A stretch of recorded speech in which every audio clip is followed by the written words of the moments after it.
Inmate shot dead while trying to disarm warder in Spanish Town. 876 report, we keep you in the know.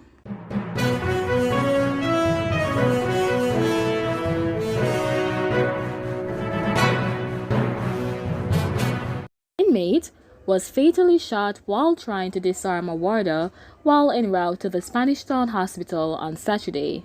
Reports reaching are that about 11 a.m. the prisoner was being taken to hospital by two warders after complaining that he was not feeling well.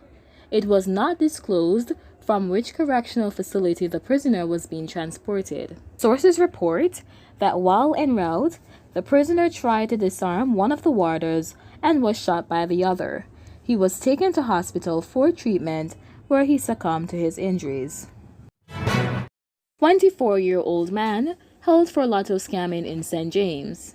Police say they have arrested a 24-year-old man who they have believed is a key player in a lotto scamming ring in the parish of St. James. The man has been identified as 24-year-old Dario Davis of York Bush District in Mount Carey in the parish. Reports are that on Thursday, May 21, personnel from Jamaica Customs and Area 1 Lottery Scam Task Force apprehended Davis after he went to a location and conducted a series of suspicious activities, including collecting a package containing bank cards. Further checks were made by the police team and follow-up operations conducted between 11:30 a.m. and 3 p.m. at two locations in York Bush District in the parish.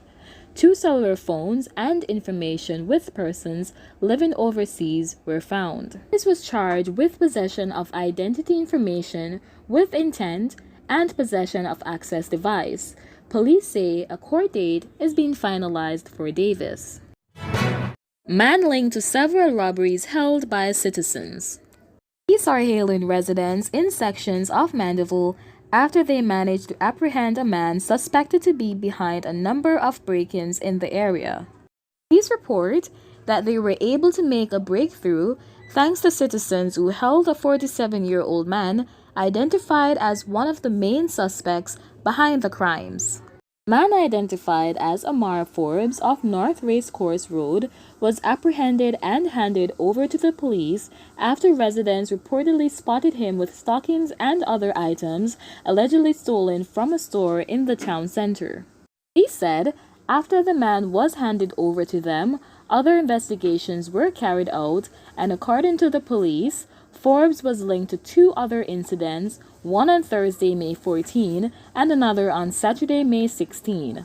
Details on those incidents were not yet provided by the police. Police said Forbes has since been charged and a court date is being finalized. Meanwhile, the police are urging persons to contact their local police or the 119 emergency number whenever suspects or suspicious persons are seen in their community. Apprehending these persons may cause tremendous risk. More deportees coming. Another group of deportees from the United States is slated to arrive in the island next week. This will add more pressure on the government, which is already struggling to find quarantine facilities and money to house Jamaicans returning home. Sources yesterday confirmed that the deportees, estimated at 40, are now being processed in the U.S. in preparation for the flight. U.S. last month deported 46 people to the island, the first set of returned Jamaicans from overseas after the country's borders were closed by the government on March 24. At the time, the U.S. Embassy in Kingston declared that the deportees would have been tested for COVID-19 and would not be deported if they were ill.